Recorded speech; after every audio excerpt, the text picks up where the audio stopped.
Po 4 metus užtrukusio teismų maratono Vilniaus apygardos teismas pripažino, buvęs Vilniaus meras, Liberalų sąjungos pirmininkas, kaltas dėl bandymo papirkti Vilmantą Drėmą. Artūrui Zuokui skirta 12,5 tūkstančio litų bauda. Tiek pat už tokį pat nusikaltimą gavo ir Andrius Janukonis. Dariui Leščinskui skirta kiek mažesnė – 80 MGL bauda.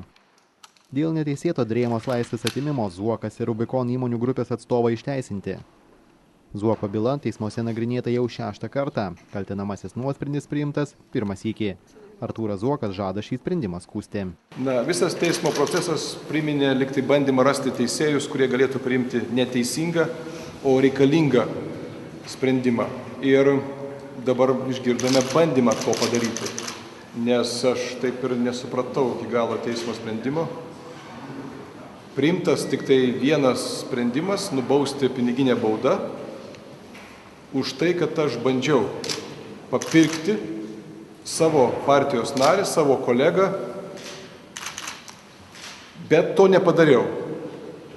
Tai aš manau, kad gal kiek jūs ir girdėjot, sunku paaiškinti tokį sprendimą. O kad natūralu, kad šiuo atžvilgiu toks sprendimas yra man, aišku, kad jis nėra malonus. Bet kita vertus, esu laisvas, galiu daryti, ką noriu. Ir man tikrai atsibodo tie 4 metai, kad aš buvau liktai pakabintas ir turėjau visą laiką paisyti arba išklausyti įvairiausius stiprių vyrų, įtakingų vyrų spaudimus. Nedaryk to, pasibaigs teisme blogai, dar kažką. Tai žinot, kai neturi ko prarasti, esi laisvas. Ir manau, kad tai yra šiandien pagrindinė vertybė. O kita vertus suprantama, kad mes šį sprendimą apskūsim. Nors kita vertus jis, kaip ir suprantu, ir nėra blogas, tai 10 ar 12 tūkstančių litų galima rytoj sumokėti. Po šio sprendimo Artūras Zuokas turėtų netekti Vilniaus savivaldybės tarybos nario mandato. Aurimas Račiukaitis, L-Rytas LT.